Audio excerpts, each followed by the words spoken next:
পারমিতার বিয়ে হচ্ছে দেখে কষ্টে ভেঙে পড়ল হৈমন্তী। সম্পূর্ণ জানতে ভিডিওটিতে একটি লাইক করে প্রথম থেকেই দেখতে থাকো। গল্পের শুরুতেই দেখা যায় রোহিতরা সবাই মিলে পারমিতাকে উদ্ধার করে নিয়ে এসেছে। পারমিতাকে বিছানায় শুয়ে দেয়। পারমিতার অবস্থা দেখে অংশুমান খুবই টেনশন করতে থাকে আর বলে, জানি না পারমিতার জ্ঞান ফিরবে কখন, তবে পারমিতাকে দেখে মনে হচ্ছে ও খুবই অসুস্থ। এরপর ফুলকি বলে, স্যার ডাক্তারবাবুকে খবর দিলে হয় না? অংশুমান তখন বলে, ফুলকি তুমি যদি এখন ডাক্তারবাবুকে খবর দাও তাহলে কিন্তু সবাই সবটা জেনে যাবে। আমার মনে হয় সেটা খুব একটা ভালো হবে না। মানে যতই হোক রায়চৌধুরী পরিবার, মাস্টারমশাইয়ের তো একটা সম্পর্ক, মানে একটা সম্মান আছে, তাই না? আর এই সবটা জানাজানি হলে তাহলে কিন্তু খুব একটা ভালো হবে না।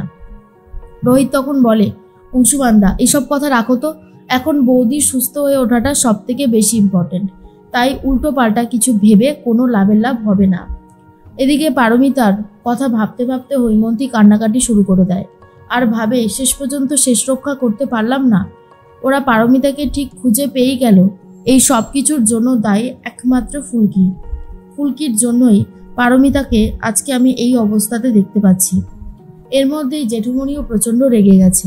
ফুলকি মনে মনে ভাবে, দিদির এই অবস্থা দেখে খুবই খারাপ লাগছে। জেঠিমণি কি অবস্থা করেছে। অংশুমান তখন বলে, রোহিত আমার মনে হয় একটু ধৈর্য ধরে দাঁড়াও, তাহলেই দেখবে ঠিক হয়ে যাবে।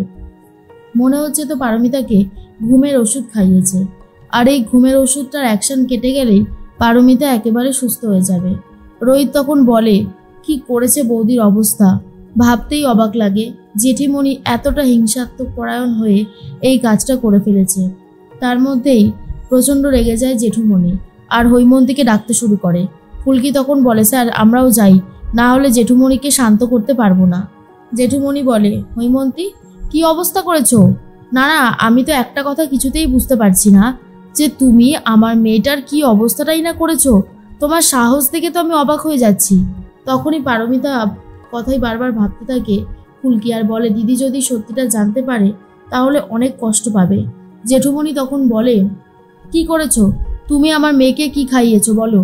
এরপর হৈমন্তী সবটা স্বীকার করে আর বলে, পারমিতাকে মন্দিরে নিয়ে গিয়ে জলের সাথে ঘুমের ওষুধ মিশিয়ে খাইয়ে দিয়েছে। আর তারপরেই পারমিতা অজ্ঞান হয়ে যায়।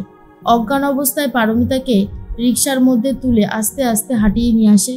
তারপরেই তথা সব থেকে প্রিয় ঘর রথের ঘরে রেখে দেয় পারমিতাকে। আর এই সবটা শোনার পরে জেঠুমণি অনেক কান্নাকাটি করতে থাকে আর বলে, ছি ছি ছি ছি, আজকে যদি মেয়েটা দমবন্ধ হয়ে মারা যেত তখন কি হতো? তখন তুমি খুশি হতে, তাই তো? অন্যদিকে ফুলকি বুঝতে পারে পারমিতার জ্ঞান ফিরে আসছে। জেঠুমণির পা ধরে বলে, জেঠুমণি শান্ত হও, দিদি যদি একবার সবটা জেনে যায় তাহলে অনেক কষ্ট পাবে। এরপর পারমিতার কাছে গিয়ে ফুলকি বলে, দিদি তুমি ঠিক আছো তো? পারমিতা বলে, ফুলকি আমার কি হয়েছিল বলো তো, মনে তো হচ্ছে মাথাটা খুব যন্ত্রণা করছে। এরপর ফুলকি বলে, কিছু হয়নি, কি আবার হবে, তোমার একটু মাথাটা ঘুরে গেছিল।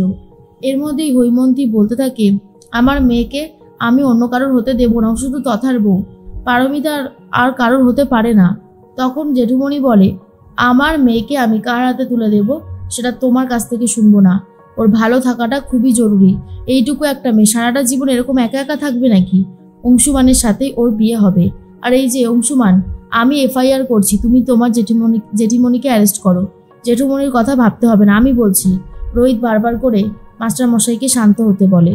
আর এদিকে পারমিতারও সেরকম কিছু মনে পড়ছে না বলে পারমিতা ভাবার চেষ্টা করে তার ঠিক কী হয়েছিল।